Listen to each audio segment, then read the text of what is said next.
Now I'm going to go back. This is Aeon timeline, and this shows. See, a JPEG picture shows in the expansion. So here's what the death of David Rintoul looks like when it's not expanded.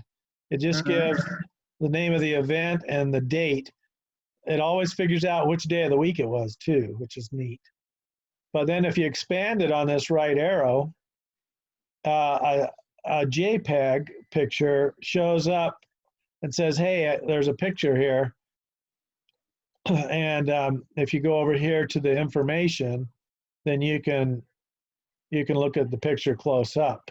Oh, yeah, I But see. for some reason, a PDF attachment, you have to have this information panel open to see that there's a PDF attachment. It does not give you any indication inside the box on the timeline that there's a PDF attached. So I wish it would. But anyway, there's the actual obituary of David Rintoul. So we could open that and read it, which I don't know. Have you ever seen it? I don't think so. So let's read it real quick. David Rintoul died at his home in Little River, Kansas. Born in Scotland, at the time of his death was 81 years, 11 months, and 8 days. He came to America when 21 years old. See, this is what told us that Aunt Helen was off when she said he stowed away as a 14-year-old, because this says he was 21 years old, located in Illinois, traveled overland by ox wagon to California in 1861. Part of the way was over the Santa Fe Trail. So he passed near the place where he was going to die half a century afterward. Yeah. In California, he married Martha J. Cornwell.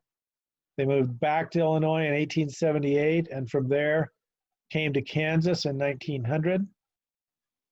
To brother and sister, look how they called him, brother and sister Rintoul. Were born 6 children, 4 sons and 2 daughters. 4 of the children were at his bedside when he died. William, Frederick, George, or Mrs. George Mowry. Yeah, that was Aunt Edith.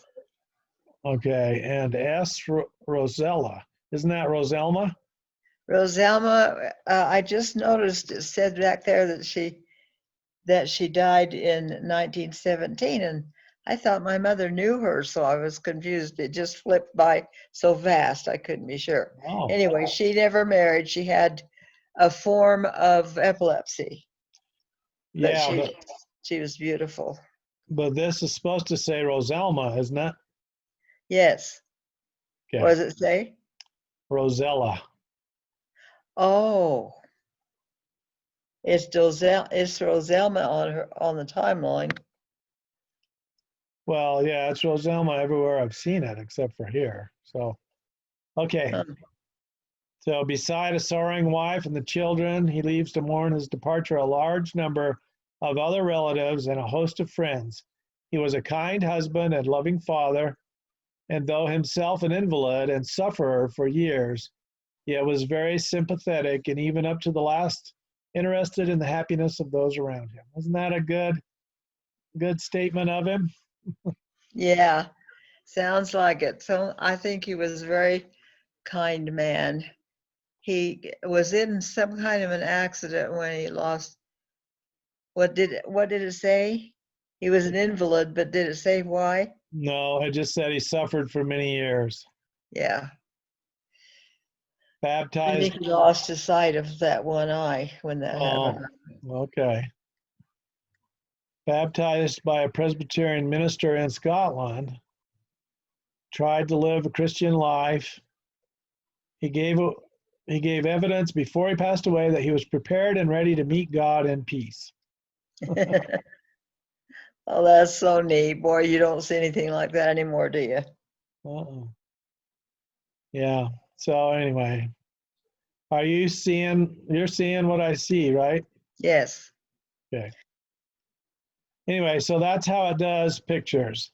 I really wish that it did PDFs the same way, but for some reason. Huh.